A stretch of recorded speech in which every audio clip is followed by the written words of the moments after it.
Result বেরিয়েছে বা বেরোবে, ফেল করবে জানো তো, গার্জেনরা ঝাড়বে। গার্জেনরা ঝাড়লে একটা হিসেব শেখাচ্ছি, ওই হিসেবটা ওদেরকে বলবে পড়ার সময় হিসেবটা বলি। এবার শোনো, বছরে 365 দিন, দিনে মিনিমাম একটা মানুষের 8 ঘন্টার ঘুম চলে, সেই হিসেবে বছরে 122 দিন। তাহলে 365 থেকে 122 বাদ দিলে 243। তারপর 243 দিন থেকে গরমের ছুটি শীতের ছুটি মিলিয়ে 61 দিন। 243 থেকে 61 বাদ দিলে হচ্ছে 182 দিন। 182 দিন থেকে বছরে তো আবার 52টা রোববার আছে, 182 থেকে 52টা রোববার বাদ দিলে হচ্ছে 130।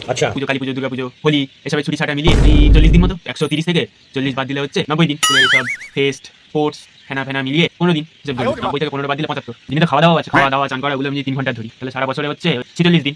তাহলে 75 থেকে 46 দিন বাদ দিলে 29। তারপরে আছে আবার বন্ধুদেরকে দিনে তো মিনিমাম 1 ঘন্টা করে দিতেই হবে, বছরে 15 দিন হচ্ছে। বিশেষ ক্যালকুলেটর দেখে না তোমরা, তাহলে 29 থেকে 15 বাদ দিলে 14 দিন বাকি আছে।